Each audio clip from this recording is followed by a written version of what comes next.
Yeah, I mean, I think this what makes Iowa State now 1-7 all time in the Sweet 16, and for a team that Yeah. this was the third time under T.J. Altenberger that we gone to the Sweet 16 and we're 0-3, and this is going to be a bitter one because this does really remind you a lot of 2014. I know that was a pretty that was just a sad time for Iowa State fans when George Niang broke his foot. But you also had the Chris Babb broken ankle. You can add Josh Jefferson's ankle to the list of injuries that cut Iowa State's season short. Yeah, so I don't blame people when people said that they feel that Iowa State's cursed. Like I, I, I don't blame them at all one bit, man.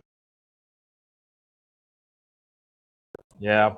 And it's just unfortunate because obviously, I was watching the post game, it was Josh Jefferson, he really wanted to get out there one last time, and he was so frustrated and disappointed that he had to watch from the sideline because he wasn't able to play.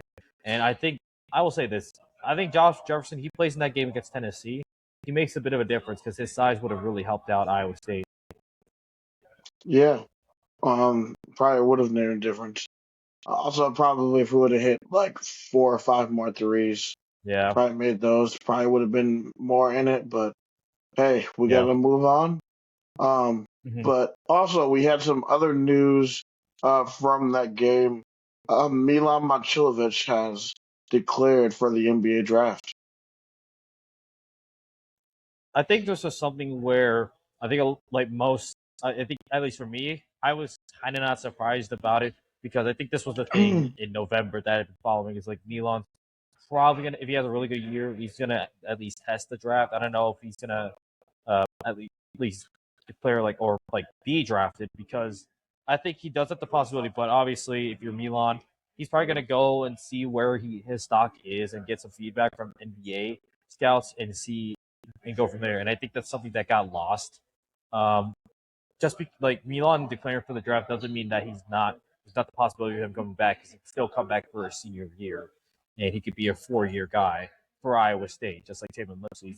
So that's my guess. Milan's going to go because I think I think the draft boards that I've seen at least have him as a second round pick.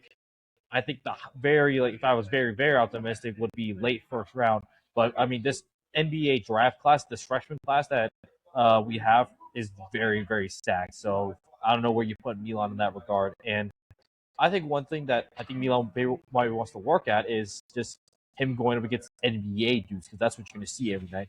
And we've seen in these margins, in these games, the Sweet 16, the Sweet 16, or against guys that are NBA bound, Milan kind of is a non-factor, and that's because the athleticism he just can't match. And that's just simply something that he just cannot really That's just kind of one of his disadvantages. He has the shooting; he's the best shooter in college basketball, no doubt about it. But I think it's him being matched up against NBA dudes and him creating his own shot against those really tough defenses. That's where I think some of his game it can be improved on. And I'm thinking that's if I'm inclined right now, he'll probably go to the draft. He'll go to the draft combine, get some feedback, but he'll ultimately return to Iowa State. Yeah.